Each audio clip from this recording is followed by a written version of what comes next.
comment détecter, comment découvrir la sorcellerie de la famille qui se loge ou qui se cache à travers les us, les coutumes et les traditions. Amen, amen. Le plus grand prédicateur, c'est celui qui sait adapter son enseignement par rapport aux situations, au vécu de la société. Ce n'est pas celui qui reste seulement sur le contexte de la Bible, mais celui qui prend la Bible et qui ramène au niveau de la société pour apporter la solution. Amen. Aujourd'hui, j'encouragerai des prophètes, des pasteurs, des apôtres de parler aux situations du pays parce que si tout ne va pas bien, il ne faut pas que des hommes politiques se lèvent pour parler. Dieu a donné la bouche et Dieu a rendu certaines voix très grandes pour que nous puissions, pour que ces voix-là puissent parler et que les autorités écoutent. Amen, amen. Alors n'aie pas peur, on peut t'arrêter, on peut t'influencer, on peut tout faire. Mais si c'est la voix, l'appel, ton domaine de prédilection, tu finiras par arriver. Amen. Frères et sœurs, le but de cet enseignement n'est pas de nous faire peur.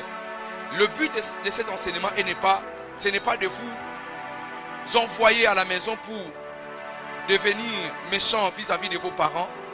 J'ai pris que Dieu nous garde de certaines attitudes que nous pourrons avoir après cet enseignement. Le but est de nous permettre de connaître les principes et les mouvements du monde spirituel, du côté satanique, pour que nous sachions comment être victorieux de certains combats de nos vies. Amen, amen. Nous avons intitulé notre plateforme Délivrance et libération des familles parce que nous croyons à la famille. Je l'ai toujours dit, le plan de Dieu n'est pas un plan qui se limite au niveau d'un individu. Le plan de Dieu est un plan qui doit toucher les familles. Amen. La Bible déclare dans Genèse chapitre 12, Dieu dit, toutes les familles de la terre seront bénies en toi. Dieu voulait que les familles de la terre soient bénies. Amen. C'est que Dieu, il a un regard particulier vis-à-vis des familles. Frères et sœurs, il y a une chose importante que nous devons savoir. Les familles sont peut-être pas bien par rapport à nos yeux. Les familles sont peut-être pas considérables.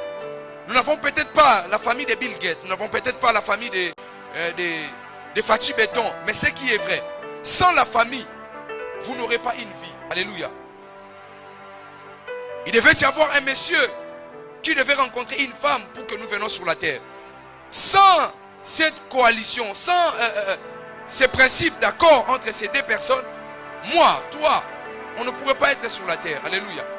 Mais c'est grâce à ces personnes, nous sommes aujourd'hui vivants. Alors il faut faire très attention. Je sais, à travers cet enseignement, nous allons découvrir certains sorciers de nos familles. Ça peut être ton père, ça peut être ta mère, ça peut être ton oncle. Mais j'aimerais que vous sachiez, les liens de la famille, c'est un lien qui ne se brise pas. C'est un lien qui sera attaché à l'homme jusqu'à ce qu'il va quitter la terre. Regardez dans Luc, il y a un homme qui est mort. Il était l'homme riche. Quand il est mort, il est dans l'au-delà. Il dit à Abraham, permets-moi d'aller voir mes frères et de leur dire ce qu'ils ne doivent pas faire. Ça veut dire que cet homme avait encore un lien de sentiment avec sa famille alors qu'il était dans l'au-delà. Alléluia. Quand vous lisez la Bible déclare, puis au ciel nous avons vu les gens de toute tribu et de toute famille. Alléluia. Donc les liens de la famille ne se brisent pas. Mais nous pouvons nous désolidariser de l'influence des liens de la famille. Je disais, les liens de la famille ne se brisent pas. Je ne peux pas briser les liens de la famille avec mon père, mais je dois me désolidariser de l'influence qui se cache derrière les liens de la famille. Alors, ma prière ce soir est que lorsque nous allons entendre les sons de la trompette, les sons de la prière, nous puissions avoir le courage de nous désolidariser de tout lien qui nous bloque au nom de Jésus-Christ de Nazareth. Qui me donne un bon amen.